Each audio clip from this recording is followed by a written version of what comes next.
Mis amados hermanos, ¿cómo están? ¿Cómo siguen? Espero que estén muy bien, que sigan sacando adelante su vida, sus trabajos, sus actividades, la escuela, el hogar, en fin, lo que cada uno de ustedes y de ustedes, mis hermanas, tengan que hacer en el día a día. Bien, espero que hayan leído y releído los textos que estuvimos comentando el domingo pasado y que en sus mentes empiece a quedar un poco de lo que hoy les quería comentar estos domingos. No es un estudio propiamente de Apocalipsis, sino si recuerdan, era como Cristo es revelado en el Apocalipsis. Esto suena interesante, hermanos, porque casi siempre que alguien habla del Apocalipsis, habla de destrucciones, de guerras, de muertes. Y es cierto, hermanos, mucho del Apocalipsis narra todo esto, esos tiempos finales, los cuales pues no van a terminar bien, no van a ser de paz, no van a ser de tolerancia. Dice la Escritura con toda claridad que nuestro Señor regirá a las naciones con vara de hierro. Y bueno, ya en alguna otra ocasión hemos platicado que como a pesar de cuando estudiamos un poco acerca del milenio, que después del milenio Satanás va a ser suelto, porque recuerden que durante todo el milenio va a estar tomado preso. Y cuando salga, hermanos, cuando se termine estos 1000 años y sea dejado suelto por un breve tiempo, va a engañar otra vez a las naciones. Y fíjense que aquí, hermanos, lo paradójico del tema, durante 1000 años, que es la forma de decir, hermanos, por toda la eternidad, nosotros mismos seguimos utilizando este concepto cuando decimos, eso va a ser hasta dentro de 1000 años, como para decir, olvídate, es todo el tiempo, es el tiempo infinito. Bueno, es el mismo concepto que toma el pueblo judío. Y hermanos, si durante 1000 años nuestro Señor Jesucristo va a estar gobernando, y va a estar gobernando en paz, y va a estar gobernando con justicia, la pregunta que nos viene a la mente inmediatamente es, ¿y por qué las naciones se van a volver a dejar engañar? ¿Por qué o qué astucia tiene, hermanos, el enemigo para que después de haber conocido y probado el amor de Jesús, después de haber estado en un régimen, si lo podemos llamar así, espiritual, moral, correcto, después se dejan engañar otra vez y vuelven a seguir a la bestia, vuelven a seguir al enemigo? ¿No pareciera paradójico si después de estar con el Señor a otra vez este mundo vuelve a dejarse engañar? ¿O es que la maldad, hermanos, está en el corazón del ser humano y que no importando a veces la forma como se les gobierne, siempre quieren algo diferente? Pero en fin, hermanos, el tema, como lo platicamos, era Cristo revelado en el Apocalipsis. Y nos quedamos, hermanos, viendo las similitudes que habla el capítulo 7 de Daniel y el capítulo 10, y que son nombradas nuevamente literalmente en el Apocalipsis. Algunos estudiosos de la Biblia dicen que probablemente Juan, en una releída de Daniel, pues inserta nuevamente los conceptos. Yo creo lo que dice la palabra de Dios, y les invito, hermanos, a que vayamos a Apocalipsis capítulo 1, cuando dice la revelación de Jesucristo, que Dios le dio. Aquí, hermanos, no estamos hablando, y diferente a muchos comentarios, porque muchos comentarios están así, donde mencionan, hermanos, que son relecturas que hacían los discípulos. Aquí la relectura de Juan sobre Daniel, hermanos, y un poquito más adelante vamos a ver sobre Isaías, donde mencionan que bueno, esto es producto de esas relecturas. Yo creo, hermanos, firmemente lo que dice la palabra de Dios, y si la palabra de Dios aquí manifiesta con toda claridad que Dios la dio y con un propósito para manifestar a sus siervos las cosas que deben de suceder pronto, y la declaración enviándola por medio de su ángel a su siervo Juan. Aquí no nos queda ninguna duda, hermanos, de quién es el escritor del Apocalipsis. Aquí es el apóstol Juan, claramente da su nombre. Y entonces, hermanos, aunque no vamos a entrar a este tema, debemos de estar considerando cómo son los escritos juánicos. Estos escritos juánicos tienen una forma de ser muy peculiar, hermanos, totalmente diferente al estilo de escribir del apóstol Pablo, del apóstol Pedro, porque todos los escritos juánicos, hermanos, son y tienen una tendencia netamente espiritual. Bueno, es que la Biblia lo demás no es espiritual, no estoy diciendo eso. El apóstol Juan, hermano, no pierde el tiempo en estar hablando de cuestiones ni históricas ni nada. Todo tiene un trasfondo espiritual que se debe de aprender a través de la lectura de la Biblia. Y entonces Juan sigue diciendo, hermanos, que esto se lo dio a través de un ángel a su siervo Juan. Y dice que ha dado testimonio de la palabra de Dios y del testimonio de Jesucristo y de todas las cosas que ha visto. Y da una bienaventuranza, hermanos. Bienaventurado el que lee y los que oyen las palabras de esta profecía y guardan las cosas en ella escritas, porque el tiempo está cerca. Aquí, hermanos, la primera reflexión es y que guardan. Y guardar, hermano, no es otra cosa más que practicar las palabras. Aquí, hermano, lo interesante cuando estudiamos Apocalipsis, como estudiar cualquier otra parte de la Biblia, la tendencia, más que ser eruditos, más que poder decir es que yo me sé todo, más que es que a mí el Señor me reveló esto o aquello, la palabra, hermanos, debe ser viva y eficaz.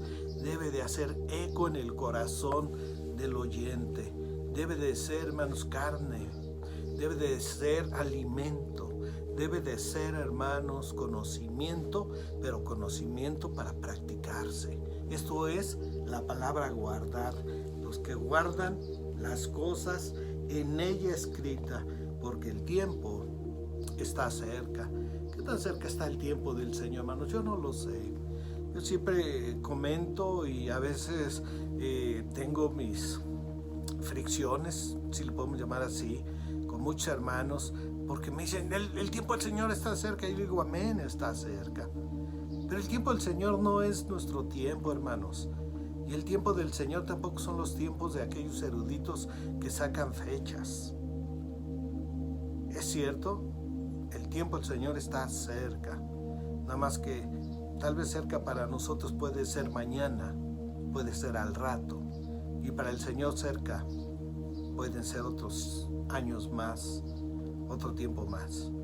Pero hermanos, aquí lo interesante no es estar tratando de investigar cuándo va a venir el Señor Jesucristo y cuándo va a estar puesto, para que entonces, como he escuchado en muchas ocasiones, el tiempo del Señor ya está cerca. Entonces ahora sí, hermano, ponte las pilas, ponte a hacer las cosas, ahora sí empieza a predicar.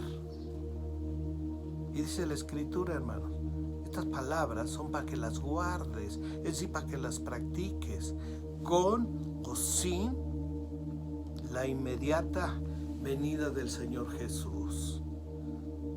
Han pasado 2000 años, 2000 ya, hermanos, ya estamos en el 2020, junio del 2020. Ya han pasado 2000 años prácticamente de que el Señor ascendió. Y ellos decían, ya el tiempo es cerca. Ellos decían, ya el Señor viene pronto. En tiempos humanos, 2000 años, pues es mucho tiempo. ¿Se imaginan todo lo que han pasado, lo que ha pasado esta humanidad en estos 2000 años? ¿Cómo ha cambiado la vida? ¿Cómo han estado imperios, naciones que hoy ya ni siquiera existen como tal? Así que, hermanos, una de las enseñanzas que siempre hemos recibido es mi predicación, mi amor, mi entrega, el amor a mis hermanos, el amor a mi iglesia, mi fidelidad, al Señor en cuanto a mi tiempo, en cuanto a mis talentos, en cuanto a mis dineros, no está ni estriba porque el Señor esté cerca o no esté cerca. Amamos al Señor porque, como dice la Escritura con toda claridad, porque Él nos amó primero. Y su segunda venida, hermanos, es como la cereza en el pastel. Señor, ven cuando quieras. Yo desde ahorita vivo el reino de los cielos. No necesitamos llegar a aquel lugar, hermanos, para vivir ya la gloria del Señor. ¿Qué nos dice la Escritura en sus evangelios? Que se arrepintieran porque el reino de los cielos ya había llegado, ya se había acercado.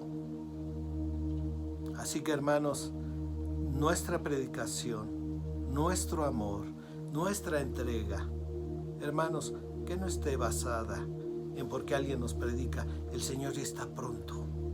Ya se empieza a manifestar esto, ya se empieza a manifestar otro, ya empieza el orden mundial, como alguien dijo, que ahorita con todo esto ya empieza un nuevo orden mundial donde nos van a tomar a todos y donde entonces ahora sí vamos a estar todos bajo alguien.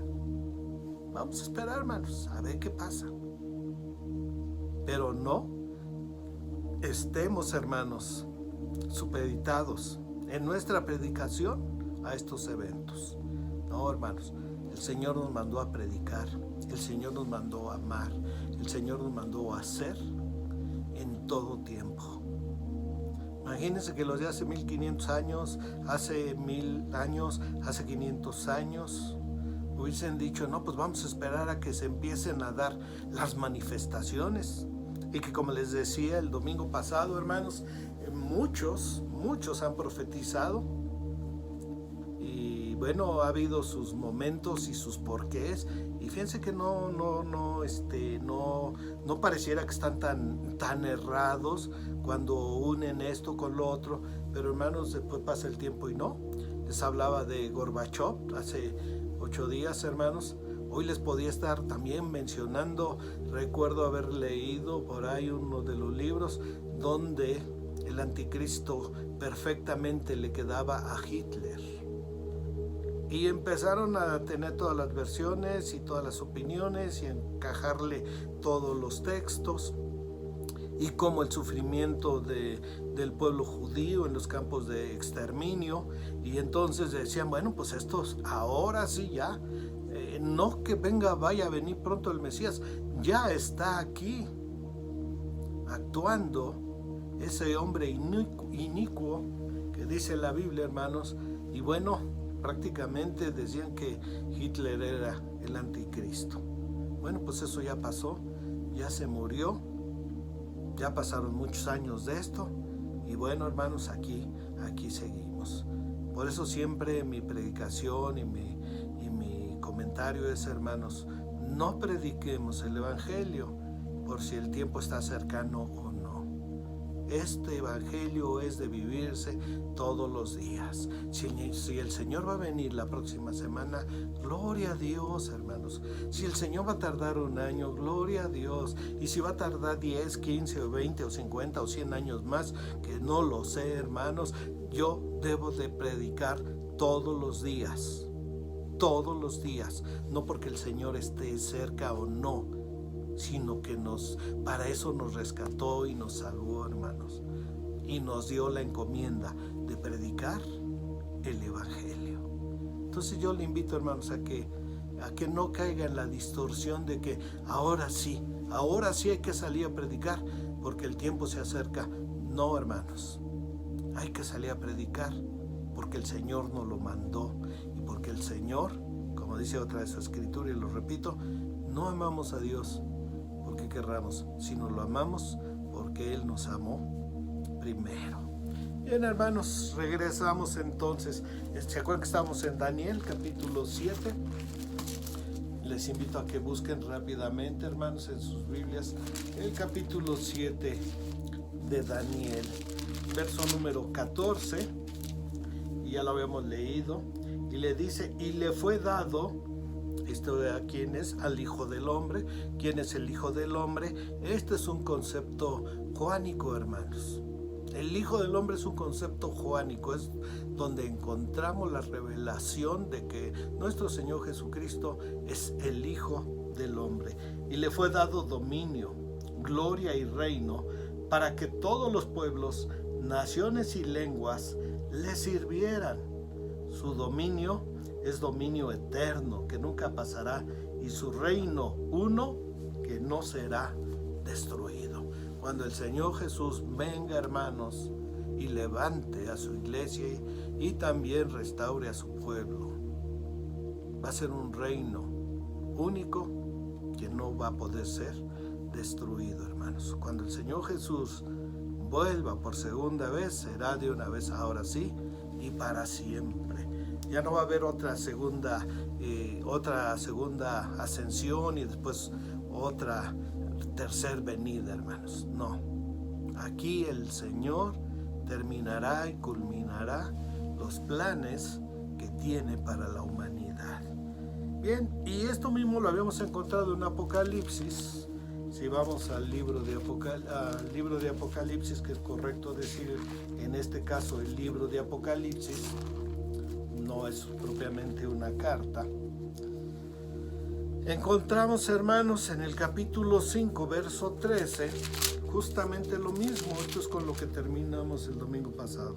Capítulo 5, verso 13 dice, y a todo lo creado que está en el cielo y sobre la tierra y debajo de la tierra y en el mar y a todas las cosas que en ellos hay, oí decir, al que está sentado en el trono y al Cordero, sea la alabanza, la honra, la gloria y el poder por los siglos de los siglos. Los 4 seres vivientes decían, amén.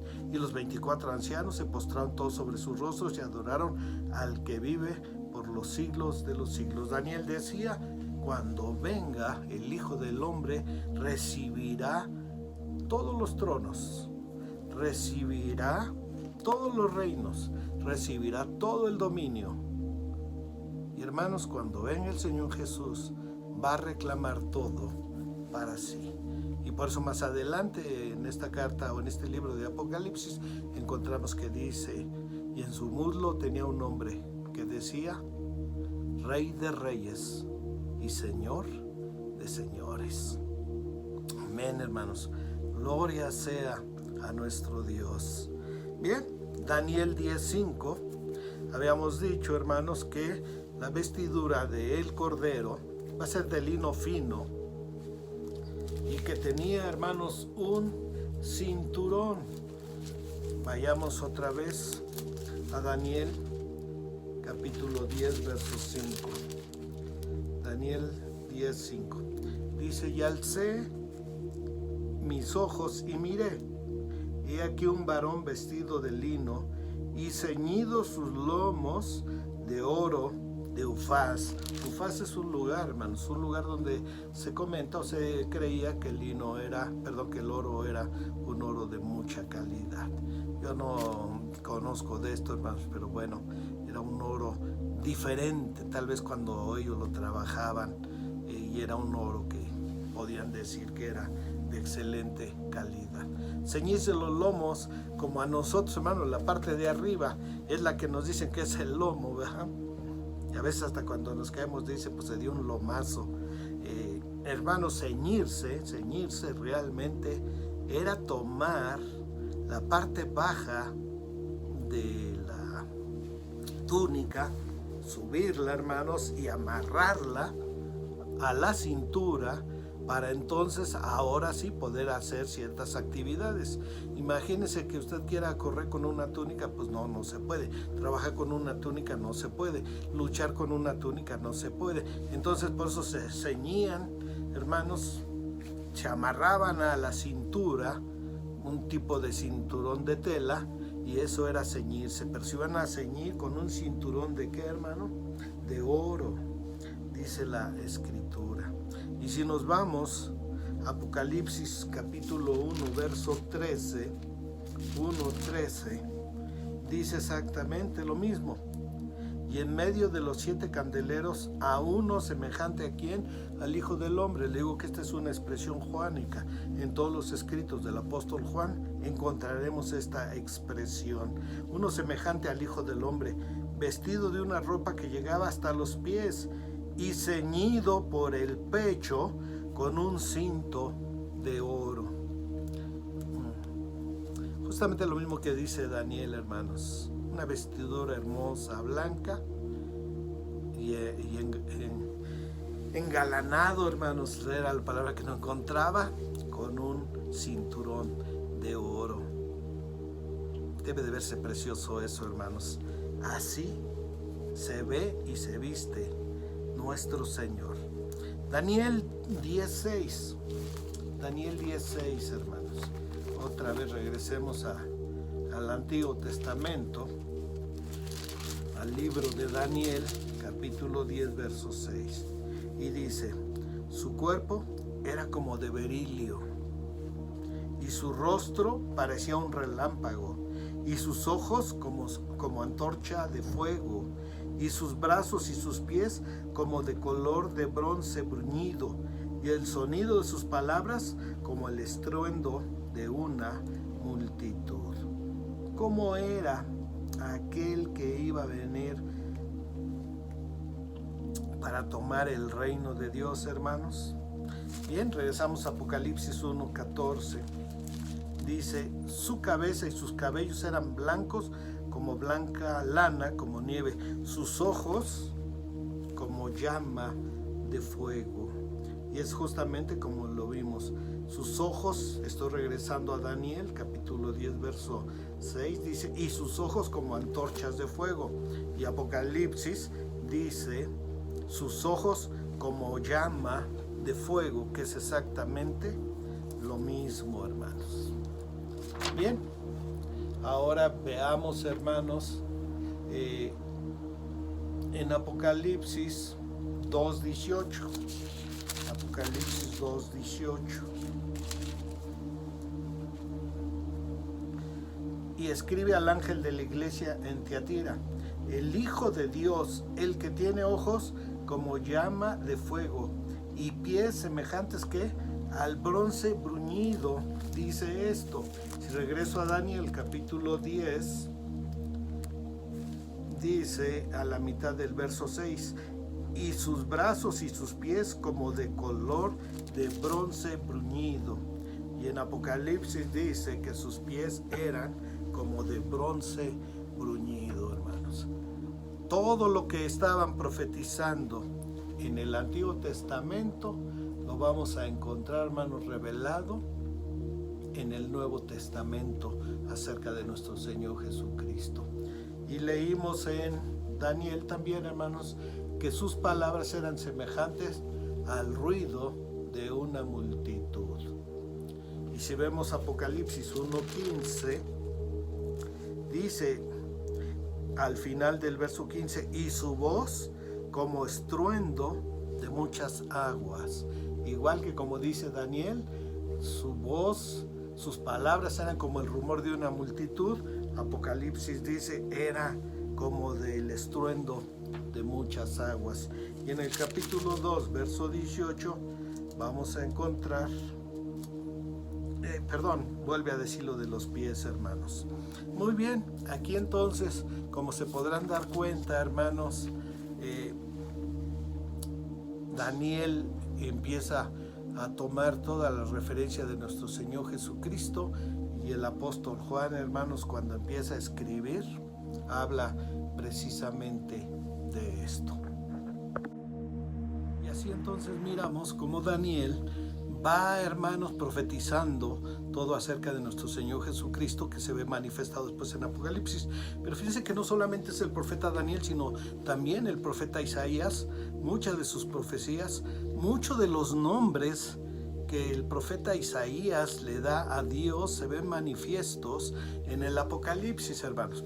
¿Se acuerdan cuando estudiamos un poco y yo les mencionaba que probablemente hay 3 escritores de Isaías? No sé si se acuerdan de esto, hermanos, espero que en Dios que sí. Y hablamos de un primero que se llamaba Proto-Isaías, después de un Deuterono-Isaías y un Tri-Isaías. Hermanos, aquí el segundo Isaías. ¿Y por qué decimos esto, hermanos? Porque las profecías tienen aproximadamente entre 100 y 120 años los acontecimientos que el libro de Isaías está narrando, hermanos. Y después cambia su estilo, entonces es muy seguro que hubo un primer profeta, hermanos, que es el que manejó todo el principio, probablemente del capítulo 1 al capítulo 40. La mayoría de los escritores de la Biblia, de los estudiosos de la Biblia coinciden en esto. Y entonces aquí algunos textos que vamos a ver, hermanos, es en el segundo Isaías. No tengan miedo de escuchar estas cosas, hermanos. Esto es estudiar la palabra de Dios. Yo sé que a veces nos puede causar un poquito de problema que nos digan, bueno, es que hubo 3 escritores de Isaías. Pues, ¿cómo hubo 3 escritores de Isaías?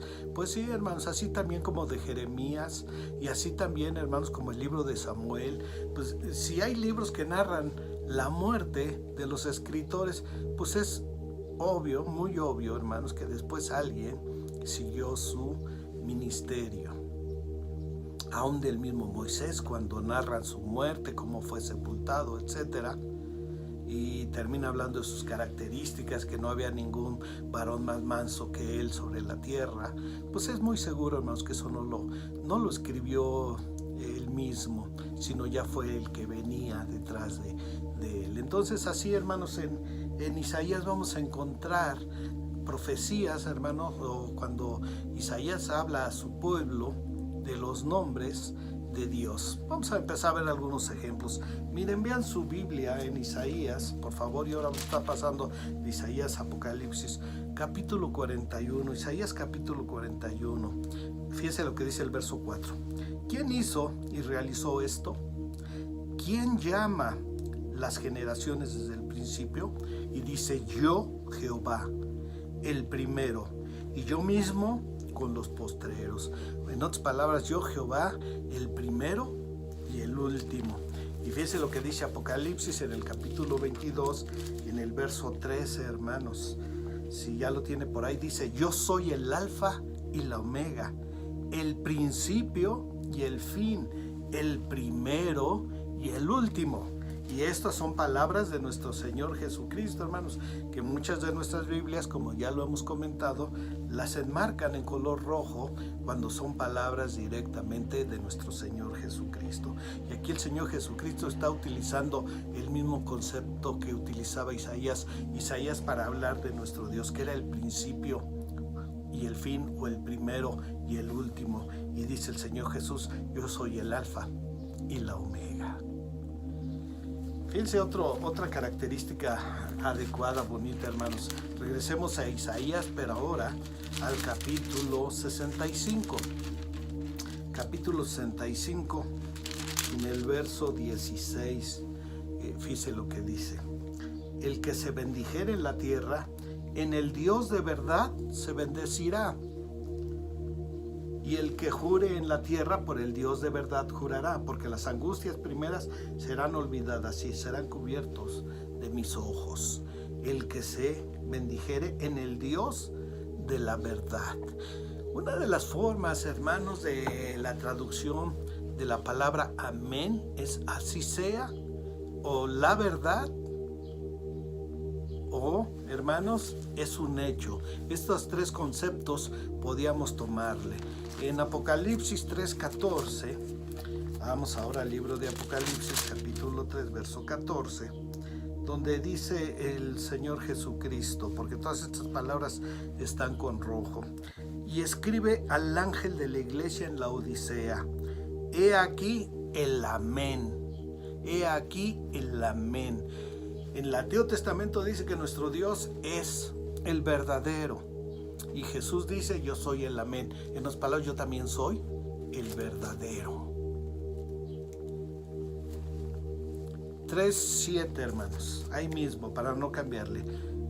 Escribe al ángel de la iglesia en Filadelfia: esto dice el santo, el verdadero, el que tiene la llave de David, el que abre y ninguno cierra, y cierra y ninguno abre. Después, hermanos, hablaremos un poquito qué es esto de la llave de David. Siempre nos han hablado de las llaves de Pedro, ¿verdad? Pero nunca de la llave de David. Bien, hermanos, regresamos entonces al capítulo 43 de Isaías. Capítulo 43. Pero ahora vamos a ver, hermanos, el verso número 15. Verso número 15. Yo, Jehová, santo vuestro. Yo, Jehová, santo vuestro. Y Jesús en Apocalipsis 3:7, hermanos, está diciendo: yo soy el santo. La santidad me pertenece.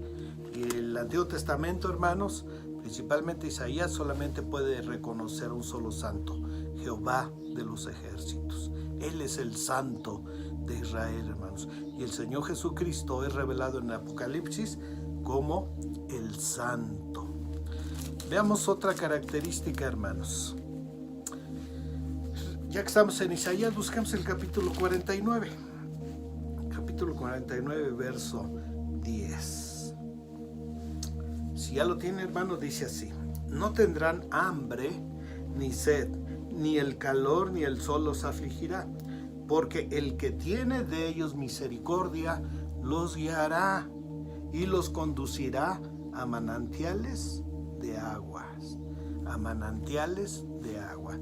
Vayámonos al capítulo 7 de Apocalipsis y vamos a ver quién es el que los conducirá y los llevará a estos manantiales de aguas, hermanos. Capítulo 7, verso 16 de Apocalipsis. Y dice así: ya no tendrán hambre ni sed. Como decía Isaías, que ya no tendrían, hermanos, hambre ni sed, porque el Cordero, verso 17 de Apocalipsis 7, porque el Cordero que está en medio del trono, hermanos, no creemos en el trono grandote y en el trono chiquito. Es cierto que a veces nos confunden cuando nos dicen: bueno, ¿y entonces por qué está sentado a la diestra? Si está sentado a su derecha, entonces quiere decir que hay otro trono. No, hermanos.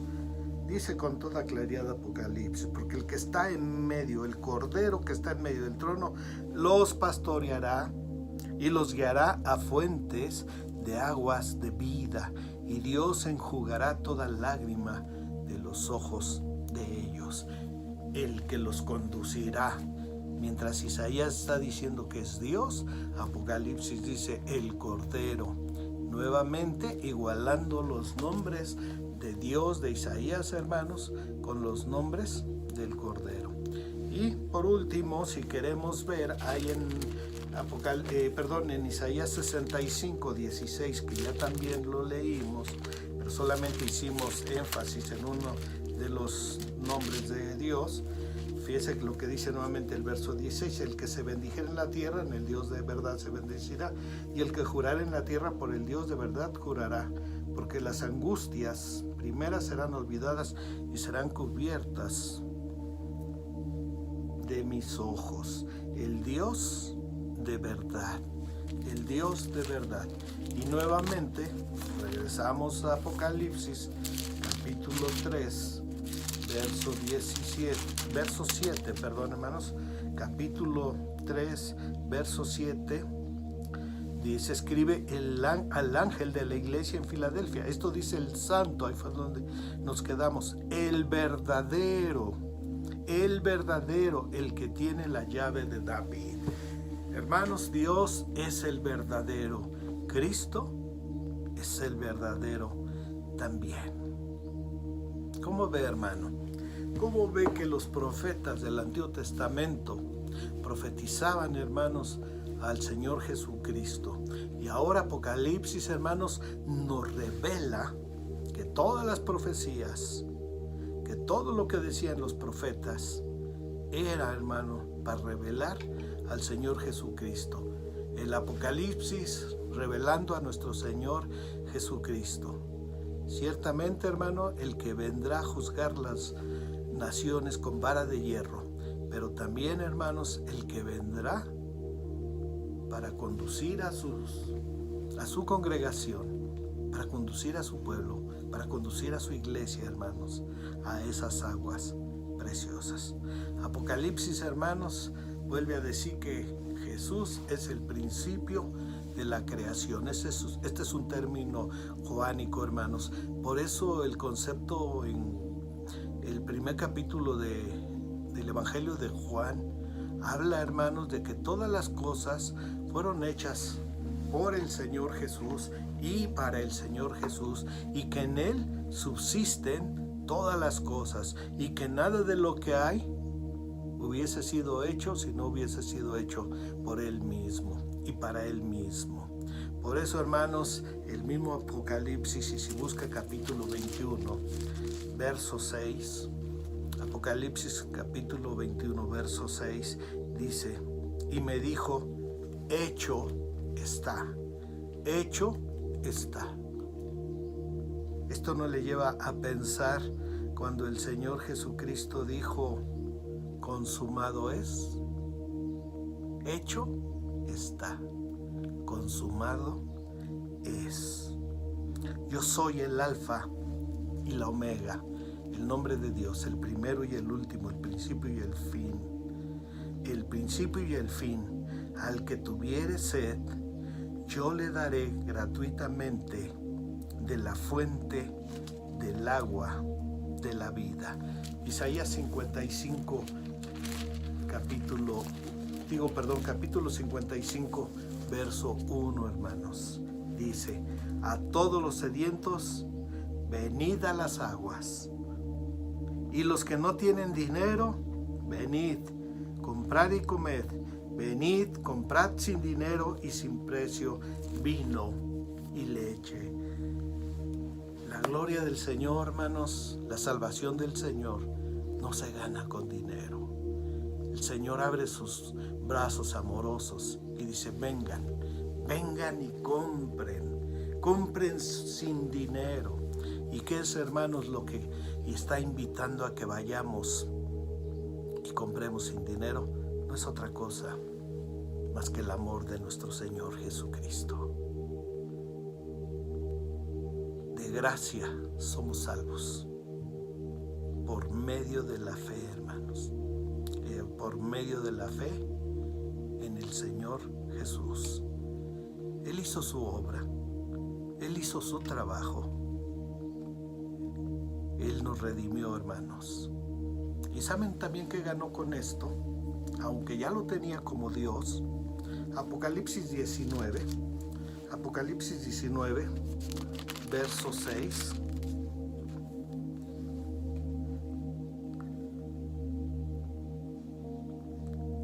¿Lo tiene? Dice: y oí como la voz de una gran multitud, como el estruendo de muchas aguas, que exactamente lo que está diciendo también Isaías, y como la voz de grandes truenos que decían: aleluya, porque el Señor nuestro Dios Todopoderoso reina. Nuestro Dios Todopoderoso reina. ¿Qué ganó, hermanos, el Señor? Él es el Rey de la gloria. Él es el principio. Él fue el principio de la creación. Todas las cosas por Él fueron hechas. Y sin en cambio, hermanos, aún así pagó el precio para reinar juntamente con nosotros en la cruz del Calvario, derramando su sangre preciosa. Y con ese hecho, hermanos, se ganó el de juzgar también al mundo. Apocalipsis 1:18, fíjense lo que dice, hermanos. Y con esto terminamos por hoy. Y si Dios lo permite, y nuestros pastores, Pastor Fabián, Pastor Federico, estoy abusando mucho de su tiempo, podemos continuar el próximo domingo. Apocalipsis 1:18. No temas, yo soy el primero y el último, y el que vivo, y estuve muerto, mas he aquí que vivo por los siglos de los siglos. Amén. Y tengo las llaves de la muerte y del Hades. Escribe las cosas que has visto, y las cosas que son, y las cosas que han de ser después de estas cosas. Como un pequeño paréntesis, hermanos, estudiar Apocalipsis tiene que ser en ese tenor. Las que son, las que han sido y las que serán. No se puede estudiar de otra manera, hermanos. Tiene que estudiarse en ese tenor. Regresando, hermanos, nuestro Dios reina y dice: yo vivo. Ciertamente estuve muerto, pero he resucitado. La resurrección, hermanos, es la base de nuestra salvación. Si Cristo, dice el apóstol Pablo, no hubiese resucitado, entonces vana sería nuestra fe. Pero, hermanos, Él resucitó. Aleluya, hermano. ¿Qué más podemos pedir de este Dios misericordioso, que no solamente formó el mundo y nos hizo a nosotros, sino después tuvo, hermanos, la gracia de salvarnos, de pagar el precio por cada uno de sus hijos? Así que, hermanos, como decíamos al principio, no predicamos porque los tiempos se acercan. Predicamos porque se lo debemos al Señor. Reflexiónelo, hermano. Predicamos porque se lo debemos al Señor. ¿De qué tamaño fue su amor? Que dio a su Hijo para que todo aquel que en Él cree no se pierda, mas tenga vida eterna. Amigo, hermano, ¿está Cristo en tu corazón? ¿Está el Señor en tu corazón? Si está, sal a predicar. Si todavía no está, hoy tienes la oportunidad de abrir tu corazón y decirle en palabras sencillas. Cerrando nuestros ojos, le podemos decir: Señor Jesús, muchas gracias por tu sacrificio.